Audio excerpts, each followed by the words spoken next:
അങ്ങകലെ അങ്ങകലെ മണ്ണിൽ പുതുമഴ വീഴണുണ്ടേ, മണ്ണിൽ പുതുമഴ വീഴണുണ്ടേ. ഈ പാട്ട് ഞങ്ങളുടെ എല്ലാവരും മനസ്സിൽ ഇങ്ങനെ തങ്ങി നിൽക്കാണ്. കാരണം എന്താന്ന് വെച്ചിട്ടുണ്ടെങ്കിൽ ഞങ്ങൾ ഇന്ന് കണ്ട സിനിമയുടെ പേര് ആടുജീവിതം. ഈ സിനിമയ്ക്ക് വേണ്ടി അത്രയധികം പ്രതീക്ഷിച്ച് ഞങ്ങൾ ഇരുന്നിരുന്നത്. അപ്പോൾ സിനിമ കാണാനായിട്ട് ഞങ്ങൾ അതിരാവിലെ തന്നെ പോയി. അവിടെ നമ്മൾ പൃഥ്വിരാജ് സുകുമാരനല്ല കാണുന്നത്, നജീബ് എന്ന ക്യാരക്ടർ തന്നെയാണ് ആ സിനിമ ഉടനീളം. അപ്പോൾ അതിൽ എടുത്തു പറയേണ്ടതായിട്ട് അദ്ദേഹത്തിന്റെ അഭിനയം, ആ നജീബായിട്ടുള്ള ആ ഒരു അഭിനയം അത് വേറെ ലെവലാണ്. അതിലൊരു സീനുണ്ട്. അതായത് ഇപ്പോൾ ഒരുപാട് നമ്മൾ സിനിമ പ്രൊമോഷൻ ഭാഗമായിട്ട് ഒരുപാട് വീഡിയോസും ഓരോ ട്രെയിലറും ടീസറും ഒക്കെ ആയിട്ട് നമ്മൾ കണ്ടിട്ടുണ്ടാവും ഈ ആടുജീവിതത്തിന്റെ. പക്ഷെ അതിലൊന്നും കാണിക്കാത്ത ഒരു സ്പെഷ്യൽ ഐറ്റം, അത് പൃഥ്വിരാജ് സുകുമാരന്റെ ഒരു സ്പെഷ്യൽ ഐറ്റം. അതായത് അദ്ദേഹം എത്രത്തോളം ഈ സിനിമയ്ക്ക് വേണ്ടി ഡെഡിക്കേറ്റ് ചെയ്തിട്ട് നായകനും കാണിക്കാത്ത ഒരു ഐറ്റം. അത് ഒരിക്കലും നമ്മൾ മലയാള സിനിമയിൽ ഒരിക്കലും പ്രതീക്ഷിക്കാത്ത ഒരു ട്രാൻസ്ഫോർമേഷൻ നടത്തിയിട്ടുള്ളത്. അപ്പൊ അതിലൊരു സീനിൽ അദ്ദേഹത്തിന്റെ എത്രത്തോളം അദ്ദേഹം വണ്ണം കുറച്ചിട്ടുണ്ടെന്ന് കാണിക്കാനായിട്ടുള്ള ഒരു സീൻ അതിൽ വന്നു പോകുന്നുണ്ട്. അതായത് രക്ഷപ്പെടാതെ സിനിമ കാണുമ്പോൾ മനസ്സിലാവും. അതിലെ കഥ ഒരുവിധം എല്ലാവർക്കും അറിയാം. ഈ മരുഭൂമിയിൽ പെട്ടുപോകുന്ന അവസ്ഥയിൽ ഒരു രക്ഷപ്പെടുന്ന സീനിലാണ് അദ്ദേഹത്തിന്റെ ബോഡി കാണിക്കുന്ന സീൻ. ഞാൻ സത്യം പറഞ്ഞാൽ നമ്മള് ഞെട്ടിപ്പോവും. നമ്മള് എന്താ പറയാ, ഒട്ടും പ്രതീക്ഷിക്കില്ല. നമ്മൾ ശരിക്കും കണ്ണ് തള്ളിപ്പോയാകെ ആ രീതിയിലാണ് പൃഥ്വിരാജ് സുകുമാരൻ അതില് അഭിനയിച്ചിട്ടുള്ളതും. അദ്ദേഹത്തിന്റെ കുറച്ച് സീനുകളൊക്കെ പറയുമ്പോ ഈ കാല് കാണിക്കുന്ന സീനൊക്കെ ഉണ്ട്. സീൻ എന്ന് പറയുമ്പോ അതായത് അവര് അനുഭവിക്കണ ആ ഒരു വിഷമം നമുക്ക് ശരിക്കും ഫീൽ ചെയ്യാം. എന്താ പറയാ, നമുക്ക് കറക്റ്റായിട്ട് നമുക്ക് ആ സിനിമ നമ്മുടെ ഉള്ളിലേക്ക് ടച്ച് ചെയ്യുന്നുണ്ട്. അത്രത്തോളം നമുക്ക് ഓരോ സീനും നമുക്ക് അത്രത്തോളം നമുക്ക് ഹാർട്ട് ടച്ചിങ് ആവുന്നുണ്ട്. അപ്പൊ ഒരു സീൻ പോലെയല്ല വേണ്ടാത്തതില്ല. അതുപോലെയാണ് ആ മേക്കിങ്. ബ്ലസ്സി സാറിന്റെ കഷ്ടപ്പാട് ഈ സിനിമ ഔട്ട് കണ്ട നമുക്ക് ശരിക്കും മനസ്സിലാവും. അദ്ദേഹം അത്രത്തോളം കഷ്ടപ്പെട്ടിട്ടുണ്ട്. 16 വർഷം കഷ്ടപ്പെട്ട് വെറുതെ അല്ല. അപ്പൊ ഇതിനെല്ലാം ചേർന്ന് നിൽക്കുന്ന ഒരു ബാക്ക്ഗ്രൗണ്ട് സ്കോർ, ഞങ്ങൾ ഈ പാടിയ പാട്ട് മനസ്സിൽ തങ്ങി വെക്കാൻ കാരണം വെച്ചിട്ടുണ്ടെങ്കിൽ ഈ പാട്ട് ആ സിനിമയിൽ ഉടനീളം പ്ലേസ് ചെയ്തിരിക്കുന്ന കുറച്ച് സ്ഥലങ്ങളുണ്ട്. ഇത് ഒരു പാട്ട് പ്ലേ ചെയ്ത് അങ്ങനെ വിഷ്വൽ കാണിക്കൽ ചെയ്തിട്ടുണ്ട്. ഈ പാട്ട് ആ സിനിമയിൽ അവിടെ ഇവിടെയൊക്കെ ആയിട്ട് പ്ലേസ് ചെയ്തിട്ടുണ്ട്. BGM ആയിട്ടാവും ഈ പാട്ട് ആ സിനിമയിൽ ഉണ്ടാവുക. അല്ലെങ്കിൽ ഈ പാട്ട് അതിലുള്ളത് ഒരു എന്താ പറയാ, ഒരു കുപ്പി വെച്ചിട്ട് ഒരു ബാക്ക്ഗ്രൗണ്ട് സ്കോർ ആയിട്ട് ഈ പാട്ട് പോകുന്നുണ്ട്. ഈ സിനിമ വേറെ ലെവലാണ്. നമുക്കൊന്നും പറയാൻ വാക്കുകളില്ല. നമുക്ക് ഇപ്പൊ ഇന്ത്യൻ സിനിമയിൽ അല്ലെങ്കിൽ ലോക സിനിമയുടെ മുമ്പിലേക്ക് ഒരു മലയാള സിനിമയിൽ നമുക്ക് എടുത്ത് കാണിക്കാൻ പറ്റുകയാണെങ്കിൽ അവിടെ നമുക്ക് ഗോട്ട് ലൈഫ്, നമ്മുടെ ആടുജീവിതം നമുക്ക് എടുത്തു വെക്കാൻ പറ്റും.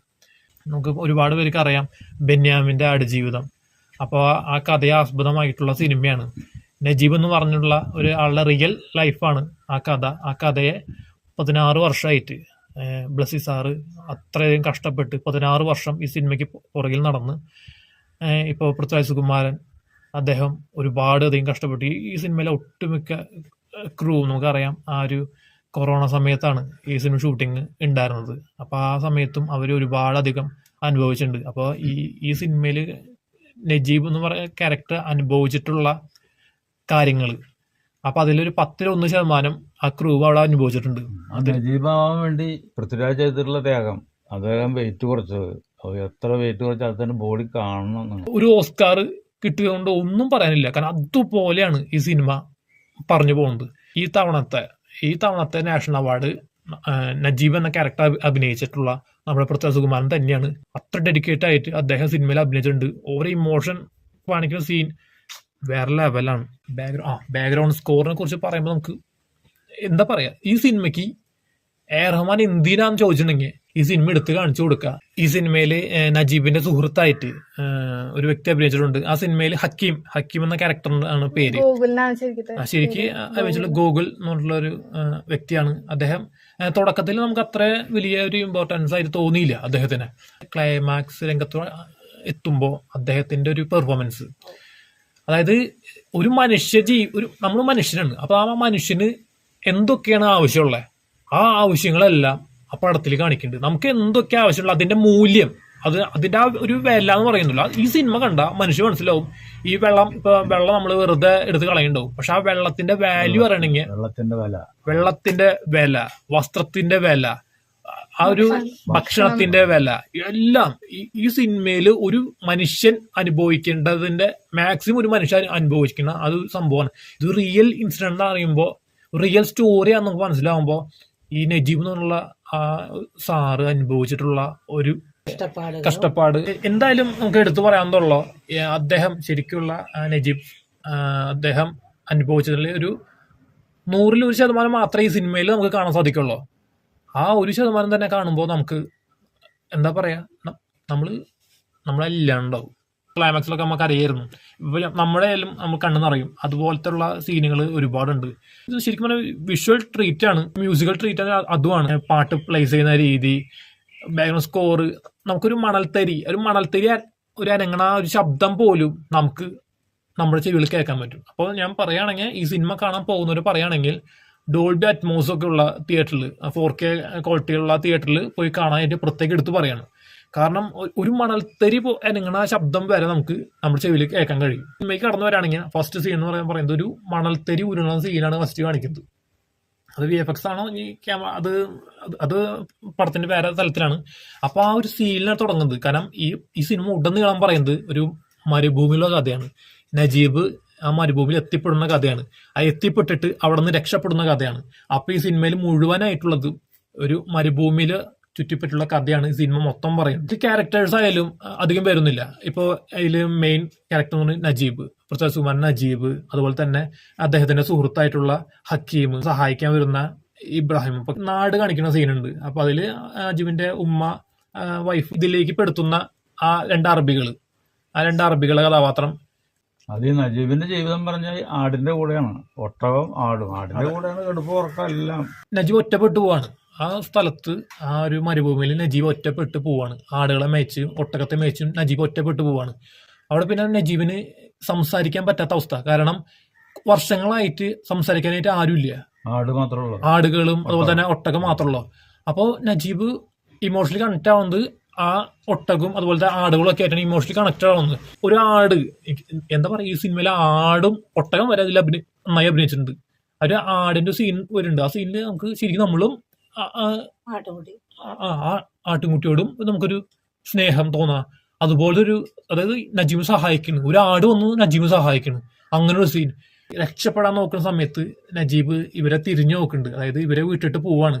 അത്രത്തോളം നാളെ നോക്കിയിരുന്നതാണ്. അപ്പൊ അവരെ വിട്ടു പിരിയുമ്പോൾ ഉള്ള ഒരു ഇമോഷണൽ ആയിട്ടുള്ള ഒരു നോട്ടവും നമുക്കെല്ലാം ഇതിൽ കാണാൻ സാധിക്കും. ഈ മൃഗങ്ങളായിട്ടുള്ള ഈ കണക്ഷൻ, അങ്ങനെ ഓരോ കണക്ഷൻ സീനും മൈന്യൂട്ടായിട്ടുള്ള ഓരോ സീനുകളും ഇതിൽ സംവിധായകൻ അദ്ദേഹത്തിന്റെ കയ്യൊപ്പ് ശരിക്കും ഇതിൽ പതിപ്പിച്ചിട്ടുണ്ട്. കാരണം എന്ന് വെച്ചിട്ടുണ്ടെങ്കിൽ ഇതിലെ ഓരോ ആംഗിള്, അതായത് ഏത് ആംഗിളെ ക്യാമറ വെക്കണ്, ആ ക്യാമറയിൽ അനാവശ്യമായിട്ടുള്ള ഒരു സീനും ഇല്ല. പക്ക എന്താ വേണ്ടത് അത് മാത്രം സിനിമയിൽ. അതുപോലെ ഇത്രയും പെർഫെക്റ്റ് ആയിട്ട് ഉള്ള ക്യാമറ വർക്ക്, പെർഫെക്റ്റ് ആയിട്ടുള്ള ബാക്ക്ഗ്രൗണ്ട് സ്കോർ, പാട്ടുകൾ പ്ലേസ് ചെയ്യുന്ന സ്ഥലം, എഡിറ്റിങ്ങിൽ മോട്ടർ അടിച്ചിട്ട് വെള്ളം ഒഴുകി പോണ സീൻ ചെറുതായിട്ട് ഒഴുകി പോണേന്ന് ഒരു വലിയ പുഴയും, വലിയൊരു പുഴ, അത് ഭാരതപ്പുഴ എന്നുണ്ട്. അപ്പൊ ആ ഭാരതപ്പുഴ ആവണ സീനൊക്കെ ഉണ്ട്.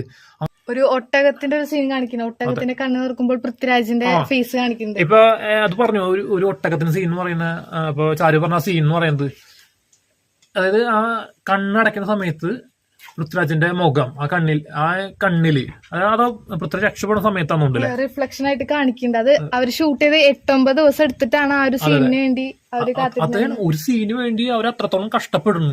അതിനുള്ള റിസൾട്ട് ആ സിനിമ അവിടെ ഉണ്ട്. അത്രത്തോളം ഡെഡിക്കേറ്റ് ആയിട്ട് ഓരോ വ്യക്തികളും ഇതിൽ അഭിനയിച്ച ആൾക്കാരായാലും ഇതിൽ ബാക്കിൽ നിൽക്കുന്ന ആൾക്കാരായാലും ഓരോ വ്യക്തികളും അത്രത്തോളം കഷ്ടപ്പെട്ടിട്ടുണ്ട്.